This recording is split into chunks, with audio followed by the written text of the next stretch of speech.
Hello everybody, this is a lecture on heat and temperature. We're going to cover the basics of temperature, what temperature is, how it relates to heat flow, and we're going to do temperature scales and how heat added to an object can affect the temperature. There will be a follow-up video that includes practice problem solving. Let's get started. First, by talking about what is temperature. Temperature is really just a measure of how hot or cold an object is at its most fundamental level. The variable we use for temperature is capital T, and we measure temperature with a thermometer. The SI unit for temperature is the Kelvin, not degrees Kelvin, just kelvins. However, those aren't the units that are commonly used. Usually you'll see degrees Celsius and degrees Fahrenheit in your everyday life. Degrees Celsius is actually another metric unit for temperature, so we'll actually be using that sometimes in class as well. But the SI unit is Kelvin, and we'll talk about why that is a little bit later on in the video. Let's also talk about heat or thermal energy. The variable for heat or thermal energy is capital Q. Now, heat is this energy that's associated with heat, keeping things warm or cold. Heat energy always flows from high temperature to low temperature. It will never flow from a low temperature object to a high temperature object. It's associated with the kinetic and potential energy of the molecules in a substance. And Q is going to be positive if heat is entering an object. Q is negative if heat is flowing out of an object. Because it's an energy, it has units of joules. And we can think about what heat actually means if we take a look at this glass of water down here. Since it's just a stationary glass of water, it doesn't have any apparent energy, no kinetic energy or no potential energy. But if we zoom in on the microscopic scale, the atoms and molecules are all moving very fast in random directions. There are also these attractive forces between the atoms and molecules, which means there's going to be some potential energy. So heat energy kind of accounts for both potential and kinetic energy of the molecules in a substance. As mentioned before, heat flows from hot to cold, but more precisely, heat will only spontaneously flow from a high temperature object to a low temperature object. So here in this diagram, we have a warm object and a cool object. Heat is always going to transfer from the warm to the cool. So we could diagram that with an arrow like this. Whoops, move it on to the wrong slide. Q going from left to right. Since the warmer object is losing energy, it's going to have a negative Q. Since the cooler object is gaining energy, it's going to have a positive Q. And if there's no loss of energy to the environment, we could even say that the heat lost by the warm object equals the heat gained by the cool object, or negative Q1 equals Q2. That's going to be important for problem solving later. And that heat only spontaneously flows from a high temperature object to a low temperature object. But heat can actually be moved from a cold area to a warm area. However, it's going to require some outside work to do. And this is actually the reverse process of an engine. It's called a refrigerator, and really from a physical point of view, it's just the opposite of a heat engine.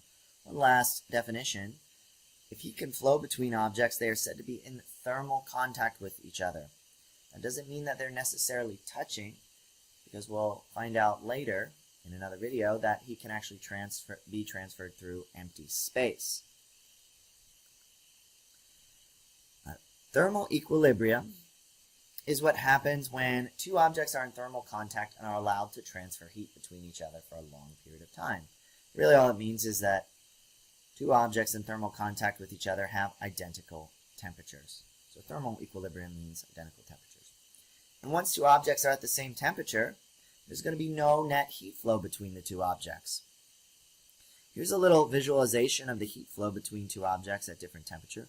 On the left, we have a high temperature object here, and on the right is a lower temperature object. They're in contact with another, and heat flows from left to right until eventually they reach the same temperature and there is no more heat flow. They reach equilibrium, thermal equilibrium.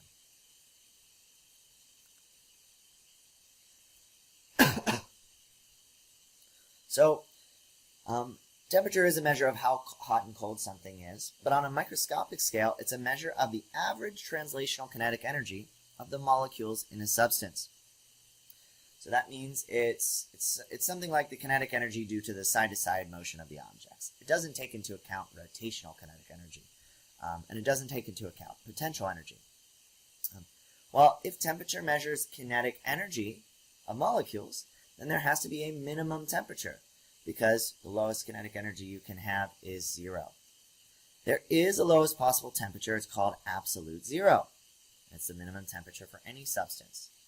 On the Kelvin scale, absolute 0 is just 0 kelvins. On the Celsius scale, absolute 0 is negative 273.15 degrees Celsius. So kelvins are actually an absolute temperature scale. Well, degrees Celsius are not. And this is the reason why kelvins are the SI unit of temperature. For changes in temperature, it doesn't really matter, but if we're using an absolute temperature scale, temperature is actually proportional to the average kinetic energy of the molecules in a substance. And so it makes it really, really easy to figure out a lot of things about a substance using an absolute temperature scale. On the Kelvin scale, temperature is proportional to some other things too, like the volume of an ideal gas at a constant pressure, or the pressure of an ideal gas at a constant volume. And that's actually how we discovered the Kelvin scale and the minimum possible temperature, by looking at gases, seeing that eventually they'd reach 0 volume if you cooled them to this temperature, negative 273. Okay, so let's do a couple of practice questions. Which has more energy? A copper penny at 300 Kelvin or a copper pan at 300 Kelvin? Take a minute to think about this one.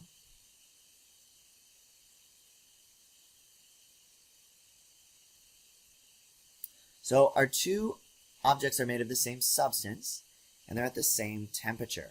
So the same temperature means they have the same average kinetic energy, which means the molecules are on average moving the same speed. However, our copper pan has many, many, many, many more molecules. So in total, it has more energy. If we were trying to melt ice cubes by setting our ice cubes on the penny or the pan is going to be able to melt a lot more ice because it has a lot more energy that it could transfer away to the ice. Question 2.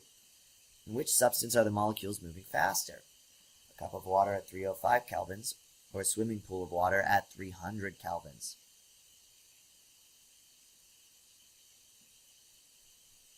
Well, both of our materials are water, so same type of molecule, and our cup of water is at a higher temperature.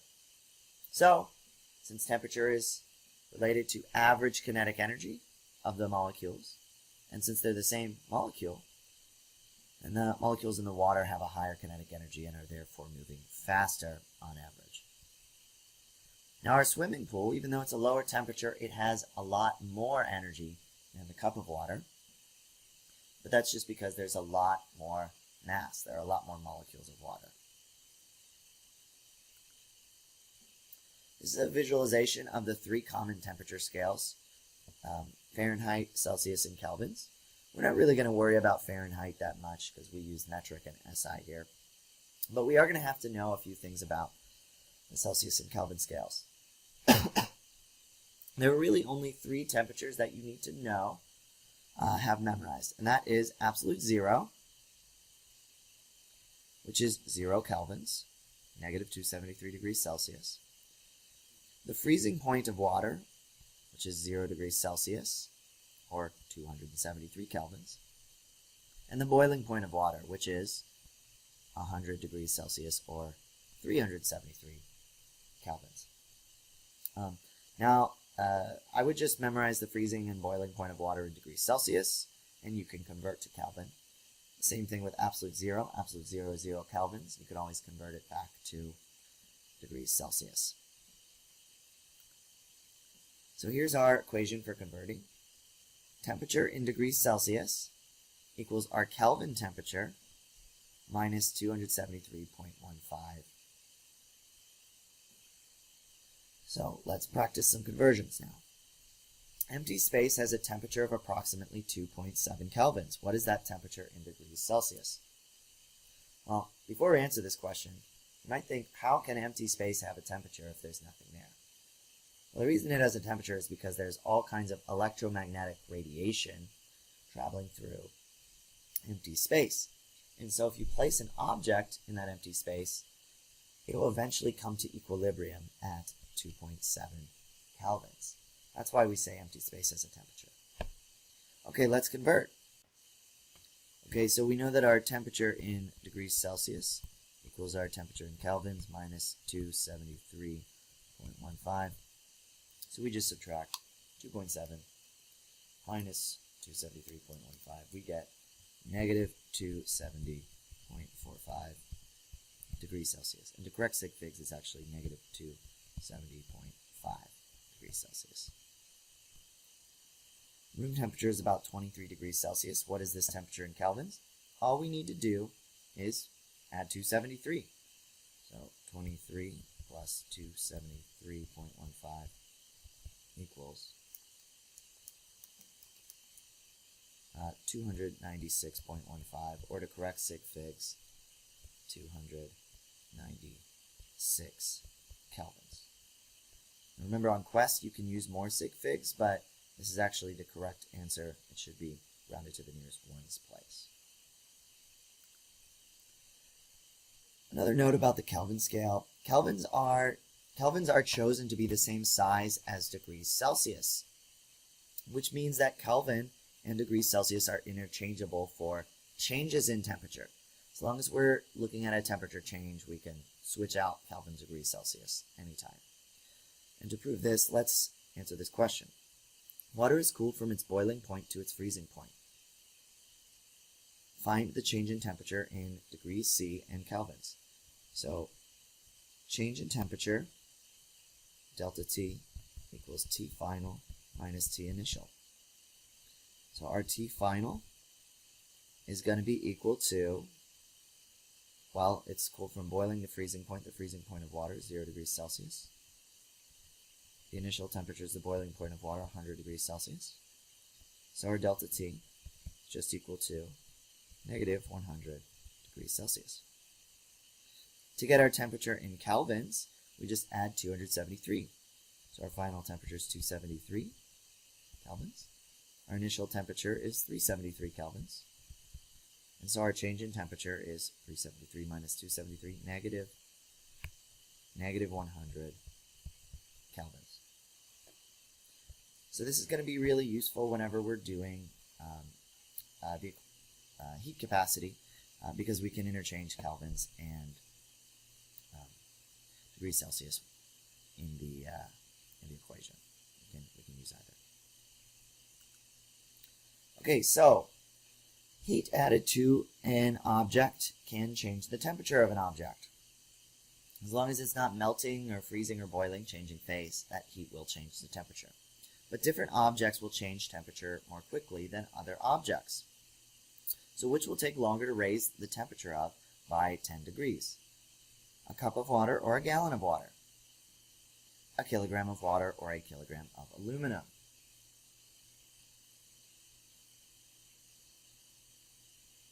Well, if you're trying to boil water, it's faster to boil water if you have less of it. A gallon of water is going to be harder to raise the temperature of than a cup of water, just because there's more mass, there's more substance there. Which is easier to heat up, water or aluminum? Actually, turns out it's a lot easier to heat aluminum up. Aluminum will get to a high temperature much faster than water. So these are two properties that affect temperature changes: the amount of a substance and what type of substance you have. We can combine all these together into an equation that relates heats to changes in temperature. Our equation is Q equals mc delta T. Q is the heat added to a substance. It's positive if heat is added, negative if heat is removed. M is mass of the substance. C is the specific heat capacity of a substance, which is different for every material, and it tells you how different materials absorb heat. Well, you might have to look that one up for different materials. and delta T is the change in temperature of that substance. Final temperature minus initial. The units for specific heat are typically joules per kilogram degrees Celsius, but we could replace those degrees Celsius with kelvins. We could also deal in kilojoules and grams instead of joules. We just need to make sure our units cancel out in our equations. Now again, this is only valid if heat added increases or decreases the temperature of our substance. So it's not valid during a phase change. Not valid during melting, freezing, boiling, or condensing. If you've ever boiled water before, you know once it gets to boiling, it stays at 100 degrees Celsius. The temperature doesn't increase. That's because that heat added doesn't go to changing the temperature. It goes into something else that we'll talk about later. Specific heat capacity. The variable is lowercase c, and this is the quantity that tells us how much heat is required to raise 1 unit of mass of a substance by 1 unit of temperature. It's different for each substance, including different states of matter. It has to be measured empirically. We might do that in an experiment. The most important heat capacity, or specific heat really, you need to know is the specific heat for water. It's 4,186 joules per kilogram per degree Celsius. You could also write it as 4.1864 joules, joules per gram degree Celsius. Keep in mind grams and degrees Celsius are both in the denominator.